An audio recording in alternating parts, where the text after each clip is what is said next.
তো বন্ধুরা, তোমরা সবাই কেমন আছো? আশা করি সবাই ভালো আছো। তো আজকে আমি কিছু আপডেট দিব তোমাদেরকে। তো তার আগে বলে দিই, আমার চ্যানেলে সাবস্ক্রাইব করে দিও, কারণ আমি এই চ্যানেলে সবসময় আপডেট দিয়ে থাকি। তো প্রথমে শুরু করা যাক শানিদলকে নিয়ে। তো শানিদল গাদার 2 মুভিটা করার পর থেকে তার মানে কপালটা খুলে গেছে। মানে এখন তার কপালে বহুত বড় বড় মুভি আসতেছে। তো এরপরে তোমার এই মুভি আছে লাহোর 1947, তারপর হলো বর্ডার 2 জানুয়ারিতে রিলিজ করব। তারপর শোনা যাইতেছে রামায়ণের কাজ তো চলতেছে। তারপর শোনা যাইতেছে যে কয়লা মাফিয়া একটা মুভি বানাতে চলেছে তোমার হলো আহ, সুনীল শর্মার ডাইরেকশনে এই মুভিটা বানাবো। তো এটা একটা অ্যাকশন মুভি হতে চলেছে, যেখানে মানে শান্তলকে কয়লার মাফিয়া দেখানো হবো। তারপরে আপডেটটা হলো ক্রিশ 4 নিয়ে।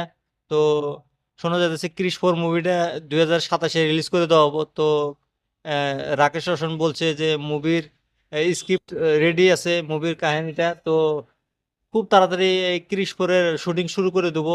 তো কিছু প্রবলেম ছিল এই যে বাজেট নিয়ে, তো বাজেট প্রবলেমটা সলভ হয়েছে। তো এখন মুভিটার তাড়াতাড়ি শুটিং শুরু করে দেবো, 27-এ রিলিজ করে দেবো। তো ক্রিস ফ্র্যাঞ্চাইজিটা খুব ভালো একটা ফ্র্যাঞ্চাইজি। তো সেটার জন্য সবাই অপেক্ষা করতেছে। তারপরে আপডেটটা হলো ধামাল 4 নিয়ে। শোনা যাইতেছে ধামাল 4টা কিন্তু শুটিং কমপ্লিট হয়ে গেছে। তো মুভিটা কবে রিলিজ করবো সেটা জানি না। তো খুব তাড়াতাড়ি এই মুভিটার বিষয়ে আপডেট আসবো আশা করি। তো তারপর আপডেটটা হলো লোকা চ্যাপ্টার 1 চান্দ্রা মুভিটা নিয়ে। তো লোকা চ্যাপ্টার 1 যেটা মুভি আছে সেটা কিন্তু 200 কোটি টাকা বক্স অফিস কালেকশন করে নিছে ওয়ার্ল্ড ওয়াইড। তো আশা করি এই মুভিটা 250 কোটি আরামসে গ্রোস কালেকশন করে নিব। তো এর আগে মোহনলালের থোরারম মুভিটা তোমার 250 কোটি কালেকশন করছিল। তো এই মুভিটা আমি আশা করি 300 কোটি পর্যন্ত যাব। তো মুভি রিভিউ ভালো পাইছে। হিন্দি মার্কেটে ওরকম একটা কাম করতে পারে নাই, বাকি সব জায়গায় ভালোই কামাইতেছে।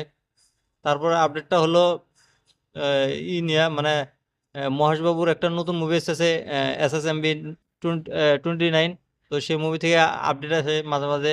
ওদিনকে একটা ফটো দেখলাম। তো ফটোটাতে মহেশবাবু বসে আছে চেয়ারে। তারপর আমরা মানে মহেশবাবু তাকায় আছে একটা সিংহর দিকে। তো সেই ফটোটা দেখলাম। তারপর একটা ক্লিপ আইছিল যে সিংহর সাথে হাঁটা যাইতেছে একটা লাঠি নিয়ে। তো সেই মুভির আপডেট, ছোট ছোট আপডেট দিয়ে আছে। তারপর এই মুভিটার নাম শোনা যাচ্ছে জেন 29 হবো। তো মুভিটার নাম কিন্তু লঞ্চ করব তোমার জেমস ক্যামেরন যখন মানে ইন্ডিয়াতে আসবো তার অবতার মুভিটা রিলিজ করার জন্য, তখন সে একটা কিছু আপডেট দিব। তো তো এরকম আপডেট দেখার জন্য আমার এই চ্যানেলটা সাবস্ক্রাইব করে দিও, কারণ আমি এই চ্যানেল সবসময় রিভিউ করে থাকি।